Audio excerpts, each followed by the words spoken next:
Hello everyone. Today we're going to be demoing SalesMachine. SalesMachine is the latest product from FlexViz.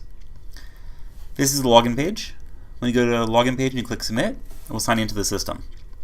Now SalesMachine has several features. It has a CRM capability, so you can manage your leads, opportunities, and customers.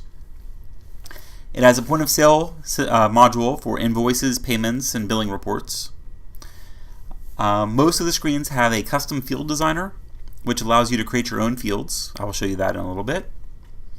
Our inventory management basically will allow you to keep track of your products, bundles, which are collections of products, vehicles that your company owns, and you can maintain their maintenance records and warranty information. You can also determine if you're low on a product, so you know when to reorder. We also have a dispatch module, which will also keep track of service calls, permits, information can be done in there, as well as cost and statuses of each job. You can view your customers on a map for a given day, and you can actually see all of your service calls on the map. We also have a marketing module, which will allow you to take the list of customers you have and, based off certain criteria, be able to filter out certain customers and be able to send them either email campaigns or be able to print out the Avery labels for your customers. So before I step into that, I'm going to show you the dashboard. The dashboard is a configurable set of metrics that you can show. Now, I don't have a ton of data here, but you can see that the dashboard consists of 4 pieces, and if you have data, they'll represent on this map, on this chart. We can show how many opportunities we have per salesperson. We can show us how many leads we have. And I'll show this for the last several months so you can see your pipeline of leads. It can show you how much opportunity potential that you have available. And again, this will show for the last 3 months. And also you can show your sales total, so you can see whether you are staying on track. Now you can add your own. However, this requires some technical expertise. You get to know a little bit about SQL. So that's not going to be covered in this video presentation. So let's start off. So under the customer menu, we have accounts, customers, leads, and opportunities. Accounts are more like corporate level. They have information in here about the account name, division, region, account manager, as well as the industry that it belongs to. Now, I kind of just set up a account to play with. Most of the screens work the same way. I'm actually going to step back a second to show you. All of the list screens will have the same kind of features. So you have your add, edit, and delete. If you double click on the entry, it will open it up for editing. Okay? If you want to delete something, you would click on it, click delete, and it will present you with a box that gives you the opportunity to either say yes or no, if you want to delete it or not. Let's say no. Now, across the top, you have the column headers. All of these column headers are sortable. So you can see the arrows pointing up, you can see the arrows pointing down. I only have 1 record here, but you could see that if you had 10 records, this would actually sort them in that order. Now, some screens have an action. In this one, you have contracts. Click on this, it will open up the contracts for this particular account. But let's finish off with a screen first. At the bottom, you have a search box. If you click on the search box, it gives you the opportunity to pick your field that you want to search by. So for example, I'm going to search for the owner name. I'm going to put in red. Okay? Jared has a red in it. So when I hit enter, that will remain. But if I change that to Rex, it vanishes. So the search works by wildcards, which means that if it matches anything in the pattern, it will appear. Okay. This box contains how many records are pulled back per page. See, if you have a situation where you have 10,000 customers, we don't want to actually pull 10,000 records at once. So we break it up into sections called paging. Here it mentions a page. We only have 1 of 1. This will show us the total number of records that we have. So if we have 10,000, this will show 10,000.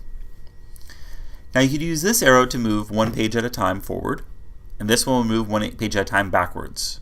You click on this and put 3 and hit enter, and it'll move to page 3. If you click this, it'll move to the first page, and this will move to the last page. As you can see by this is refresh. Okay? So let's just go through a scenario. So I'm going to add an account. Let's say I'm going to add Publix. Division name, Southeast Foods. Who knows? 1000 Food Drive, Orlando. We'll leave Florida. I don't know the zip code, so I'm just going to make one up. Now the industry here is going to be food. Region name, you'd say Southeast. You can put whatever information you want. The only thing that's required is the account name. And when I'm done, I can click submit. But before I do that, let's walk through the other tabs. So we have interest. Now, this, obviously, the interests that are configured for this do not match the grocery chain. However, this is a configurable list of interest, and we'll go over this more when we go through a customer. We have notes. So notes and attachments are not available till I save the record, but then I can add them, and I'll show you how that works. This would be custom field. So if there was a custom field configured for this screen, this would appear in here. So let's click submit. As you can see, we now have Publix. We open it up. Now if I go over to notes, notes is now available. I can go here and say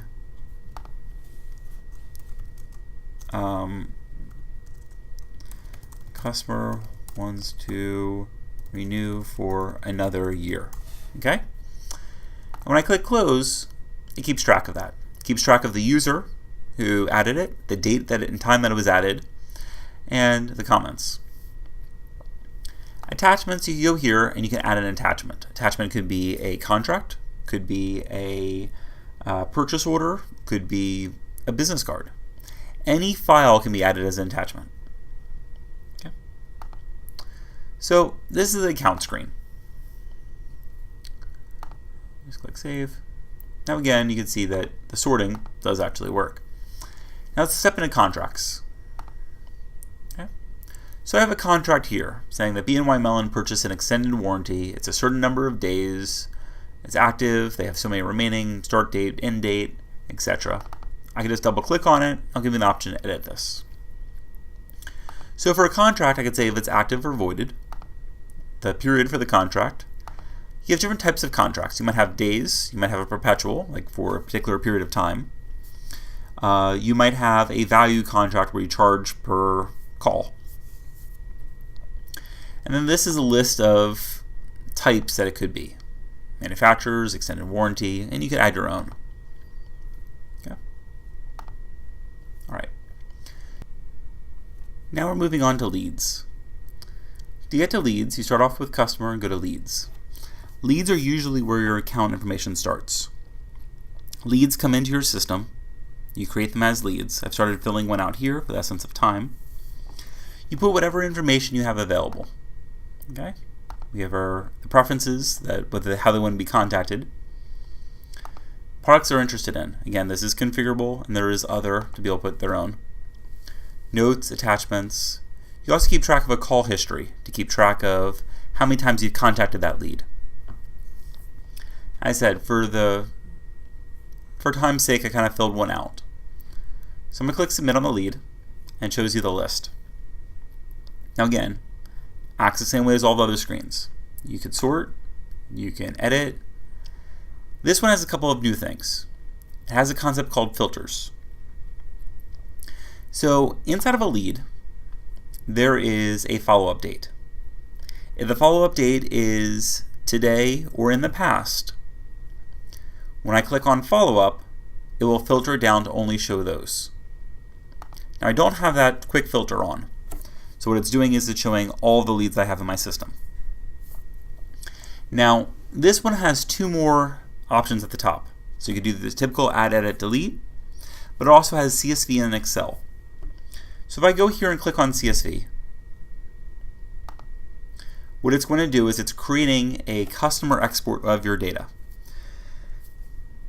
So not just the data we see on the screen, but in this database table, we're going to pull all of the data out, and we're going to put it into a text file. Now you can also pull to an Excel file. The goal of this is to give you access to your data. We never want to hijack it. It belongs to you. You can pull it out.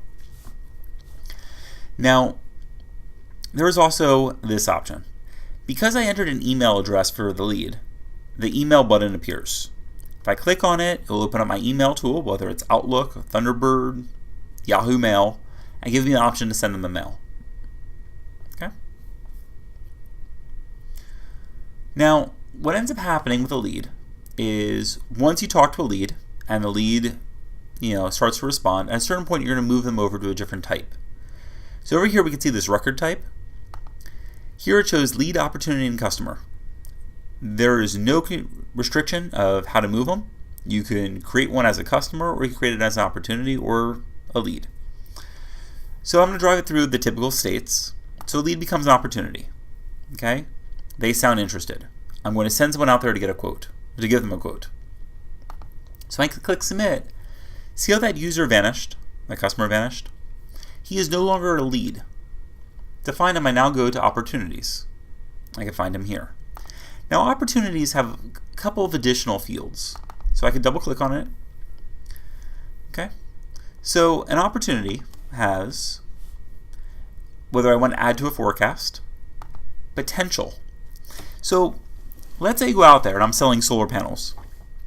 And I go out there and quote the guy a $8,000 system. Well, I can go here and make this potential $8,000. Okay? I can pick the sales rep who is going to handle this customer. I could keep track of an appointment time, follow-up date, the close probability. They seemed moderately interested. So let's say 40%. And I could say they're looking at, maybe they'll make a decision in the next couple weeks. So let's say July 18th. So this is important because I can now keep track of the potential that's out there, and that will show up in the dashboard. So I can go here and say, okay, the customer was interested in a solar pool heater. Okay? And because of that, I now know what I'm selling them. I now know roughly how much potential is there. Again, I can add notes. I can keep track of attachments as well. So I'm going to go here and click submit. Okay? So this customer exists. He was lead. He became an opportunity. I now have his sales potential, and I keep track of that. Now,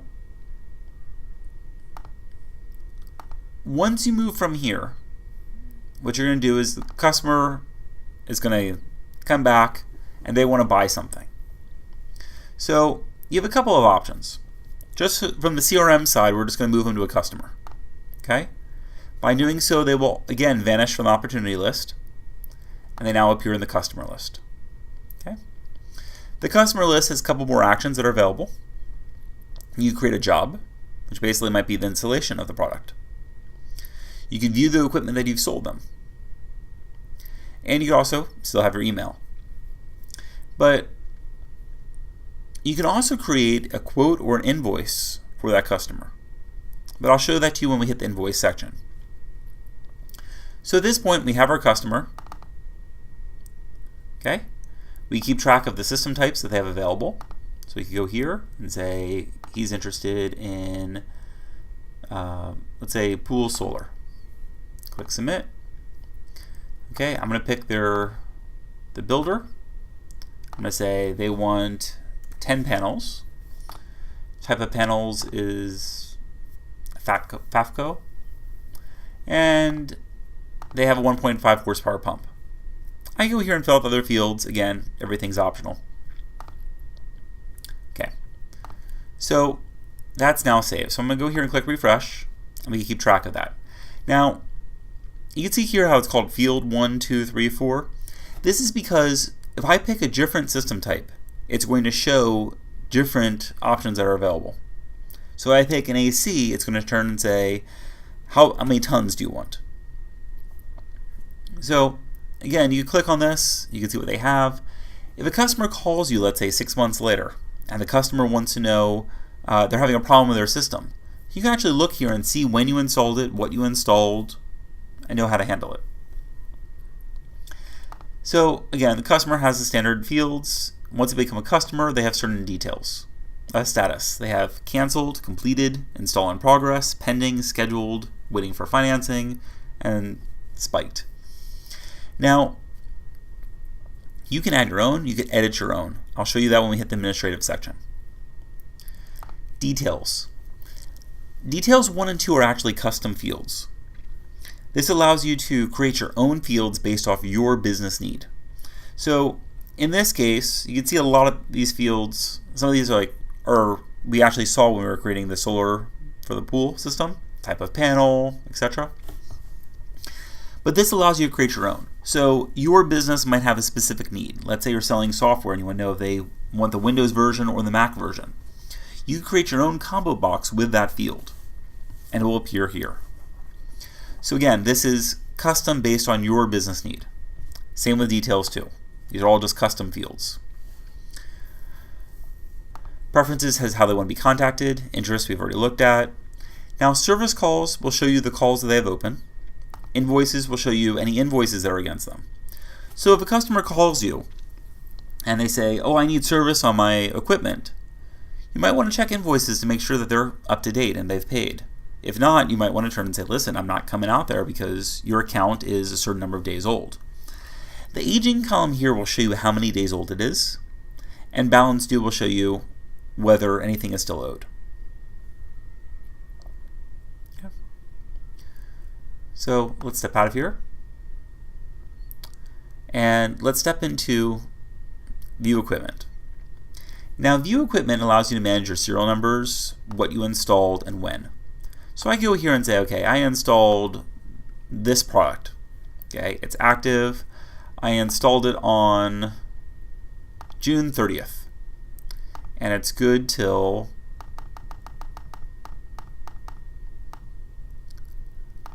let's say it's good for 1 year. So I'm giving them a 1-year warranty on this product. I go here and keep track of the serial number. So if that particular panel is E102, okay, when I click submit, I now have it here. So I know that I keep track of all the serial numbers that they have, such that when I go out there to service it, I can tell that that was a product that I installed on a particular date. So let's go back to customers. Now we're going to create a job. So when you create a job, you pick your customer and you click create job. Okay? This just shows you the customer information. If I click on this icon, it will actually bring me back to the customer screen and actually show me the customer data. Here I'm going to go to details. So what's the nature of the problem? Again, all of these combo boxes you can edit. So I can say, okay, I'm calling because there's a leak in the roof. Okay? System type that they're calling about is, say, pool solar. So they put the panels up on the roof and somehow they're leaking. I can pick a sales rep and I can go and pick its status. Now, initially I might want to say it's just pending. Once we actually complete the service call, we want to change it to completed or canceled if it was canceled. We keep some cost numbers. Now this is not invoicing, but this is just you want to keep track of some cost. Deposits, whether it was description, etc. Permits. It might be required that you want to know if a permit was required, when the permit was applied. Where's the permit at? Well, we applied for the permit, and so it's sitting at the building department for review. Okay. We need a survey. Permit number is P1204. Okay. Contract. Was the contract signed? What's the contract number? And the date of the contract. Now, installation is really the times related to the service call. So we have the appointment start time and date, the start and end time. So when we do this, we're going to turn and say, okay, we're going to create a call for this guy Okay, so it is on June 29th at 17:06. I'm gonna go here and say they're gonna be done in 2 hours. Okay, so we are creating this job for today. They go here and fill out these other times that they want to be able to keep track of statistics, so they know generally for a particular type of problem, how long does it take a particular technician to perform what needs to be done. Once we have that information, you can better predict how long it's going to take someone to do something. Okay, and again here you see common fields, tabs. You see notes, attachments, invoices, custom fields, and operations. So let's submit this job. Okay. So the job's now submitted, and it moves me over to the service call screen. Again, you have your edit, delete, your exports, you have your pagination. Down here, you have your refresh. So I have my quick filters here. My quick filters are show me the calls active today. So I don't necessarily want to look at 2 weeks worth of calls. But I can click on this and it will show me all calls for today. All calls for this week. So maybe I want to do this to figure out how many technicians I'm going to need for Wednesday. And anything for the last 30 days. Now, in the next 30 days. So, one thing I wanted to show, I'm apologizing for going backwards, is we go back to customer, there was an option here called geocode. Geocode allows us to look up an address and get its GPS point.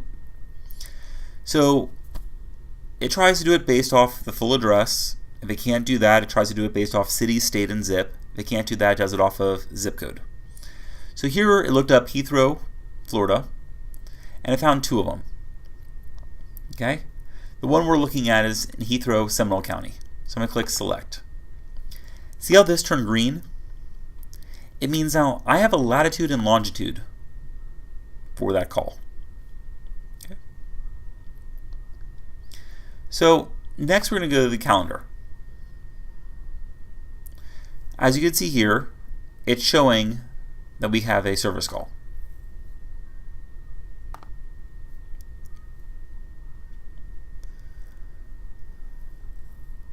If I go here and go to map, see how it shows this icon on the screen? This is saying that Jay Smith, our customer, at 1000 AAA Drive has a job. Now when that job is completed, it will disappear from this map. So when the dispatcher or person at the office is sitting there, they can actually watch as all the calls on the map are slowly handled throughout the day. This can be hooked into your trucks. So if your trucks have a cell phone with GPS information, we could watch the trucks drive around on the map and go into each call. If I click on this icon, or this text right here for the job, it will actually pull up the job information again. So I can look at what's left. Maybe I need to reassign it to another driver or technician if someone can't get to it. Now let's go through inventory. In inventory, we have the concept of products, bundles. A product is a single item. So again, back to our solar panel analogy. We might have a solar panel. That might be a product. We might have an inverter, which might be another product. We might have a foot of cable, which might be another product. However, from time to time, it might make sense to have a bundle. For example, if I'm going to install a pool system for a certain size, I might want to bundle all of that together. So I might want to say, well, for $3,000, you're going to get a particular inverter, you're going to get the panels, and it's going to include installation, and it's going to have so many feet of cable. And when you create a bundle, so I created one called a solar package. Okay, the solar package is here. I said the price per unit is $1,000, and I have none of these in stock. Okay, I give it a category name, say generally what I'm selling. And certain items are non-exhaustible. In the case of panels, it would be exhaustible. But for example, if I want to charge for standard labor, that might be a non-exhaustible item because I never have to reorder more. Okay? So I now have a bundle. Here I can actually manage the items in the bundle. So that solar bundle, basically I have panels. And it comes with 6 panels. So I come here and I can add so many feet of cable. So I can say, okay, I pick my product. I can say how many units is it going to have. Now I'm not entering price here because it's going to pull the price from the actual product itself. And that price is basically going to go, and it's going to keep track of, so we have our unit price here, but I also know the cost as well as the individual piece price. So let's go to products. And let's say we need panel wiring. Okay? Let's write this. And this is going to be gauge 10 electrical wire. I could put the manufacturer, so I could say this is made by GE. I could put the model number if it's applicable. I could say how many I have in stock. So here I could turn and say, well, I have, say, 500 feet. The cost per unit is $2. Price per unit, I'm going to sell it for $4. Okay, this is exhaustible. Now I never want to have more than 2,000 feet of it. And if I ever get below 100, I want to be able to know that so I can reorder more. So I'm going to click Submit. So I now have that here. I have my cost per unit. I have my min quantity, my max quantity. I have my current quantity on stock. Now, if you notice here, I have one product that's actually low in quantity. For the panels, I've listed that I always want to have a minimum of 4 of these panels. But you can see here I have 3. So when I click on low stock, what it's going to do is it's going to show me all of the items that are low in stock. So by doing that, it gives me a list of all the things I need to order. Again, you could export your data. You could also click on something and delete it. Tax rates right here are for information. They will expand and eventually be wired into the system. So here, basically, I've picked Orange County sales tax. I said it's at a county level. I can give it a nickname or a certain zone. So I can say the state of Florida or Orange County or Orlando. I can say if it's a good service or both. I can give a start date, and I can give an end date. So you can put your taxes in here, and I will keep track of the taxes per county so you can look them up. You can also keep track of your vehicles. So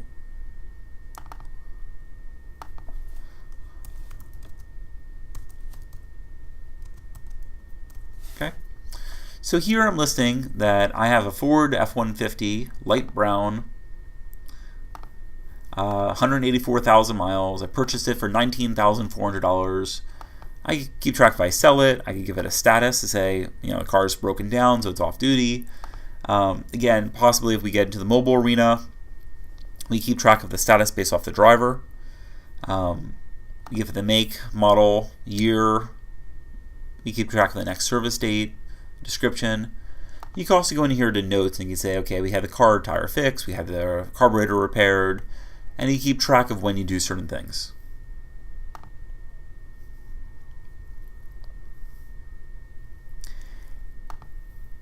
Next is invoices. Sorry. Let me go to customer. I'm going to open up the customer. I'm going to go to invoices. Now over here I can click add, and it'll give me an option to create an invoice or an estimate or a quote. Again, if I click on this icon, it will move me back to the customer details and I can look up the customer. But it's showing some of the information here for the customer. I give it a number. I can put the sales rep who gave the invoice or quote.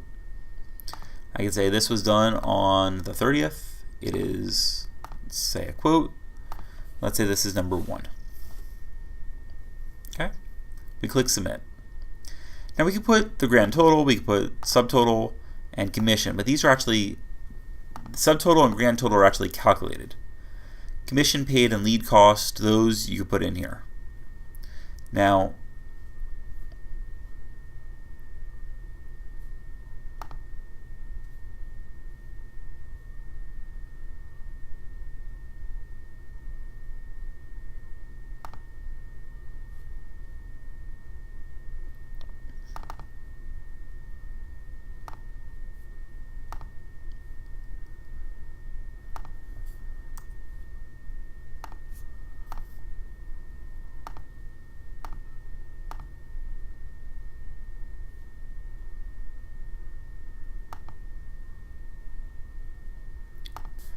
there's the concept of these quick filters here. So, balance due is someone who owes money. This is once we have said the invoice date. If we've passed that invoice date and they still owe us money, it's the balance is due. Past due 30 means that it's over 30 days old. This column will show you the balance due, total due, as well as the aging. Now the aging is usually in the form of negative so many days. So if something hasn't been paid and it's 10 days old, it would be negative 10. And you can see how long something is. So sorting by that, giving you the opportunity to know who to call and who to move to collections. You have past due 60, which is 60 days old, and 90. You can also keep track of things that are paid, just if you want to look something up. So I'm going to go here to all. Now under all, since I just created this guy and actually it has a future date, he doesn't owe anything. The balance is 0. So now we're going to go and create an item. So I'm going to click on this. It's showing me the total. I'm going to click add, pick my product. I'm going to say I sold him this wire. So it went here and put the cost per unit of $4. Now under quantity I could turn and say he paid for 20. And it figures out the subtotal at $80. You type in the tax and you click submit. Once you do that, it keeps track that this particular customer purchased 20 feet of this gauge 10 electrical wire for $80. Okay. When I go back to invoices, I can see that he owes $80. So we send out a bill, and eventually that customer pays the bill. So when they pay the bill, we click on this, which is called Make Payment. So I go here and click Add. So this customer is going to pay $80. Let's say he does it by check.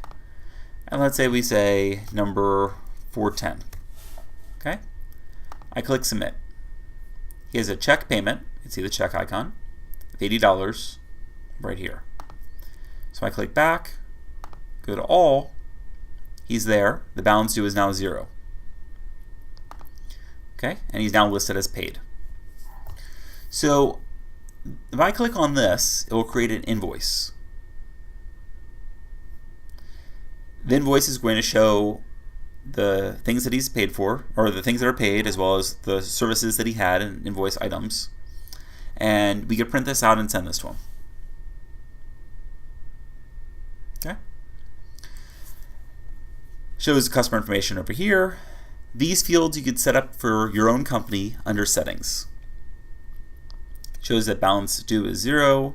Shows you the total numbers, total price. So we could say that we're paid.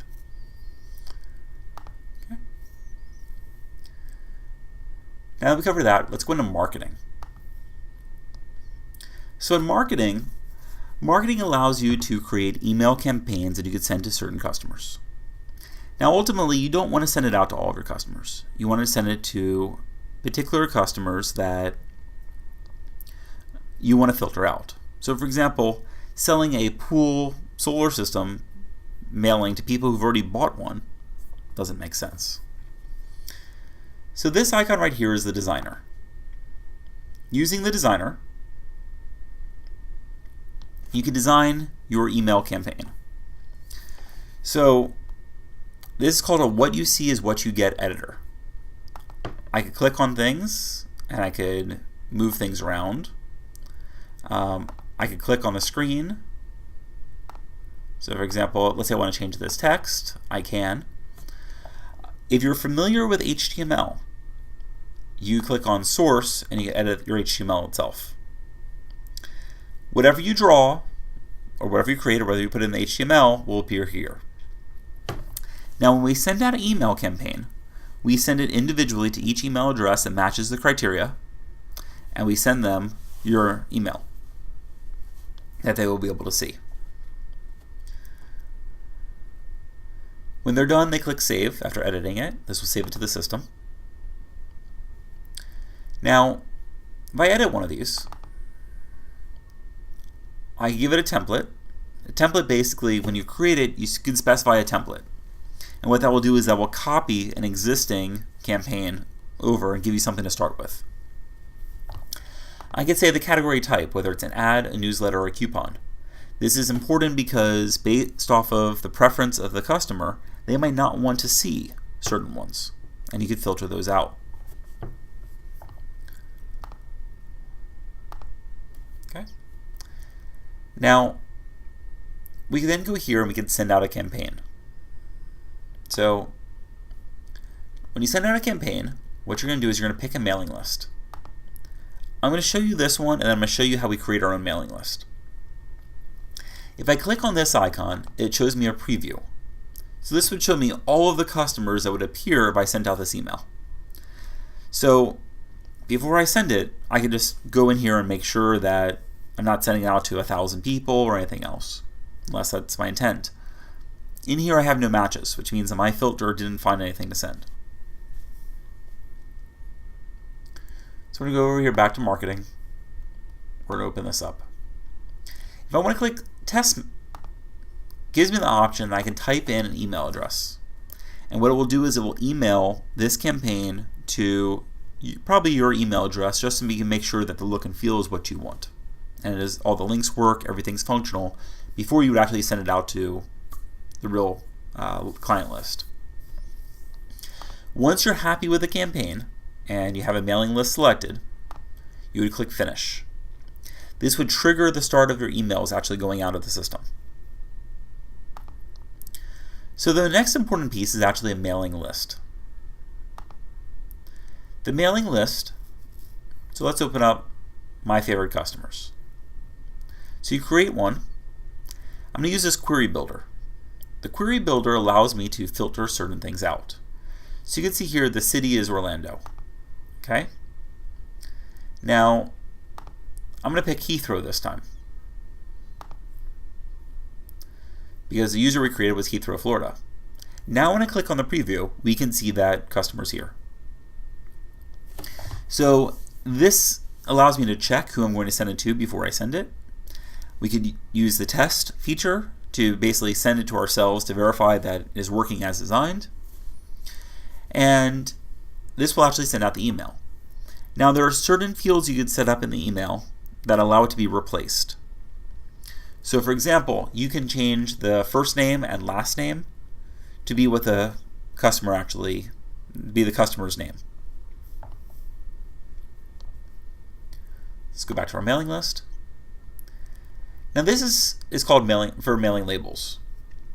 So let's say you go here and you don't have email addresses for everybody. So you want to send out emails. You want to send out regular snail mail or a letter campaign. I can do this, and this will print out Avery labels that I can print out and send it out to everybody. So instead of typing them in all by myself, or by having to label 1,000 letters, I can use this and be able to quickly send them out to everyone. Okay. Now we're going to go to reports. Reports, currently there are 3 of them available. I'm not going to go through all of them, but you could run those. This will show you the status of each of your permits that are still open for any open calls.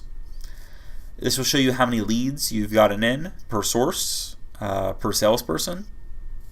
And it will show you the number of opportunities and the number of customers that have come out from that. When I click on lead source, it gives me a date range. So I can go here and say I'm looking from June 1st to June 29th. I'm going to run this, and it'll give me some numbers for the month. I have a job payment balance, which will actually show me who still owes me money. Now, you can create your own report. We can eventually do an advanced video that will show you how to do that. It does require some technical knowledge. We are using a tool called Jasper, which is just a report designer. One of the main skill sets of designing a report is knowledge of a technology called SQL. It is very common, but it is a requirement to be able to access the data. So the next feature is under support. So we can click on contracts. Again, contracts are available for accounts. You can create a contract underneath there. Here we can see all the contracts that we have available. We can edit, delete them, and we can manage them. Again, you have your filtering capabilities down here. You want to be able to do a search. Next, we have a problem lookup. Problem lookup is a place for you to keep track of your product knowledge.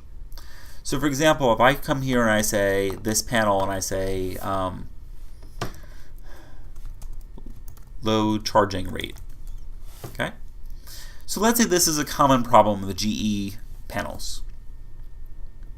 Well, instead of me having to train all of my salespeople and all of my technicians in this particular problem, I can actually go here and create a database of typical problems that you run into. That database can be accessed by field technicians using their tablets or cell phones, and they can look up problems. So if they're not aware of how to solve a problem, they can look it up and actually learn from other technicians doing the same repairs. So we can say, okay, low charging rate, and we can turn and say bad wiring connection. And we can say, tell them what to do to fix it. Now, so we have notes, description, whatever else I want to add, and they can click submit. So we'll keep track of that. Now also I can go under support, I can go to reference library. Okay? Reference library is a library of files that you have. If I click on one of these, it'll download. These are actually just some books. But if I click on this, it'll download. So I can go here and I could use this for potentially keeping track of installation manuals, keeping track of troubleshooting guides, standard contracts, anything that I want to be able to access. I have folders here I could click on that will allow you to organize that data. Now really, this is just a folder on your system. Okay? Yes, you can upload here and you can manage here and you can delete stuff, you can move stuff, but generally this is just a folder on your system that whatever server is running this, you can navigate to and you just drop new files there. These features are mainly for the cloud-based version, which if we're hosting this on a remote machine and you don't have access to the server directly, you would use the tool itself to actually manage these files. So the next setting we're going to walk into is administration. So let's go over to manage users. So here I have a list of users. Okay? Currently I have 4. I can see their roles. The hierarchy here is a user has a role that they belong to, and a role has access controls that it has. An access control allows you to create restrictions to certain areas based off of role. For example, an admin can do anything they want in the system, but a salesperson might not be able to go and create a new user. We control that by role, and we control that with access controls. So under admin, there is a section called access controls. When we get to that, I'll show you how that works. This shows us a list of users. If we have access, we could open one up. We could change their role. We could say they're enabled, if they're allowed to sign into the system, and their email address if they want to add it. Okay. We can add a new one. When we add a new one, we can type in the password. Now, this icon here is used to reset a password. So if you get a password and you have access, you could reset someone's password. Okay. Next, we're going to walk through roles. Roles, basically, you can just click here and you give it a new name. When I do that, I will have a new role here. That's it. It's really just a name. The role, we have an association with access controls. So let's actually jump to access controls first, and we'll go through the rest of it. So if we go over to access controls, I go here and I can select a role. Let's say I'm going to go to sales. Okay. So these are the features a sales user has access to. They can manage leads, customers, dispatch, inventory, invoices, marketing, and I've actually given them some access to admin, but not all of it. If I want to add something new, I go here, I can move that across. It disappears from the left side and appears on the right. If I want to move everything, I can do that as well, or I can just add everything. If I do that, then they have access to everything in the system. So I'm going to save that. Okay. So I added a new access control. That's all you have to do. Now that sales user, every sales user now has access to that new feature that we just assigned it. Next, we're going to move up to lookup names. Lookup names allows you to configure all of those combo boxes that you've seen on the screens. So again, you click on this, it will sort it. So let's take blanket type, or let's take city. Okay. So here we can see that we have a lookup called city. When I click on it, I have an option here called edit codes. When I click on that, it shows me all of the cities that are available. So let's say we create a new city. I can go to add. I leave category city alone. Okay. Go to the code and I can say it's called new city. Now code, you might just want to actually put the same thing you have in for the label. Potentially you can use this to come up with a short name that it'll be stored in the database with. Now, if you do that, that's fine. It will always show up with the label. But that's your call. When you pull from reports, it might show, the shorter name. So for here, I'm just going to call it new city. Order is an option. When we pull the lookup code, we pull up by order and order code first, and then alphabetical. So if you don't specify it, it's going to use alphabetical. I click submit.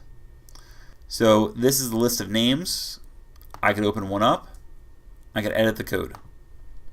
And then I can add a new entry. So if you want to add a new panel type, you can do that. If you want to add your own inverter type, you can do that. You do not need anything new. It is fully customizable. Now if I go over here to manage, the next one's dashboards. Dashboard feature will allow you to configure what graphs will appear on the main page. Now, currently it's just showing you all the graphs. In the future versions, we'll actually be able to control it based off maybe a role or based off of maybe have different graphs for different levels of users. That's more of a future to do. So next I'm going to go to custom fields. So you might want to add your own field to a particular screen. The way that's done is basically you create your own custom field. Okay, let's just edit one. So I pick this screen. I have customers, products, bundles, leads, service calls, vehicles. These allow me to create my own screens based off of the service type. So when we created a customer, there was a tab called service type. So in here, remember we did pool solar? May not remember. Pool solar, we basically created new fields for that. And I'll actually show you a few that we've already done. But here you would give it a name. You would give it a label that you want to show to the screen on the screen. You give us an option, whether it's just a text box, like one of these. If it's a checkbox, like this. If it's a numeric field, which basically just means it's a new integer between 1 and a million. If it's a decimal, like what is a sales opportunity here, that would be a decimal. A date, if you just want to be able to go in a specific date that you want to have something occur on, or if it's going to include the time. And there's a select box. The select box is actually a combo box. It looks like this. And you can put values in there. Now the way the values work is you give me one of those lookup names. So if I went here and put city in, then whenever they create a system type for pool solar, they'd have an option to be able to pick the city.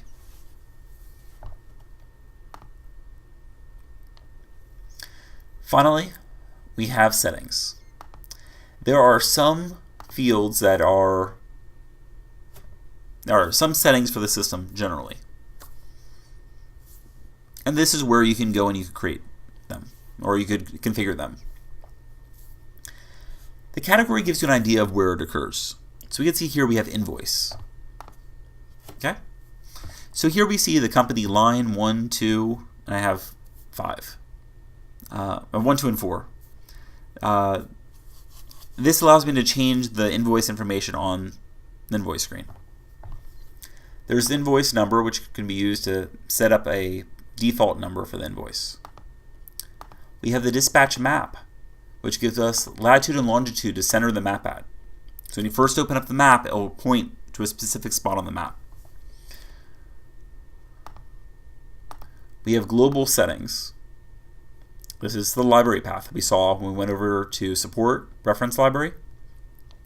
Again, you can specify any file, any folder you want, and that folder, any of the files in there, any of the directories in there will appear on that screen. And finally, we have email settings. Now, the mail campaign features need this to actually be able to send out the email. So I'm going to walk through these. The mail from is the email address that we're sending this from. This is the name of the user that we want to show as the alias for this email address. Mail host is actually the name of the server. For example, if you go to Gmail and you search for Gmail SMTP mail host, it will give you an address that you can use. Your internet provider gives you a mail SMTP host that you can use. When you put that in there, whenever we send out an email, we're going to talk to that host. Password is only if it's required. For example, you use Gmail, you put your Gmail password in here. Reply to is, if, let's say you want to send all of your email from a particular mail campaign email address. But if they click reply to, you might want to send it to another email. You can. Or this can be the same value as this. Now, SMTP is a protocol we're using to send email. This is the username. So for example, let's say I'm using my email for my internet provider. I could put my username in here, my password in here. If I'm using Gmail, it might be, for example, jdubin@gmail.com. And I give my Gmail password here. Now this public URL is used in when you send out an email campaign. At the very bottom of the email, if you want to specify, and there's an example as a default template, the ability for them to change their email settings. So if they want to click unsubscribe, they can. Now what that does is that actually brings them to a different screen where for their particular email address, it gives them the preferences on there. So they can say, okay, I'm not interested in sales stuff anymore. I'm only interested in coupons. Or I don't want to get anything. When they click save, it will actually update those settings in your database such that a customer can unsubscribe to your mail campaign. Once you're done editing one of these fields, you just click update to persist it. So these are the features of SalesMachine CRM. I hope you found the presentation useful. Thank you.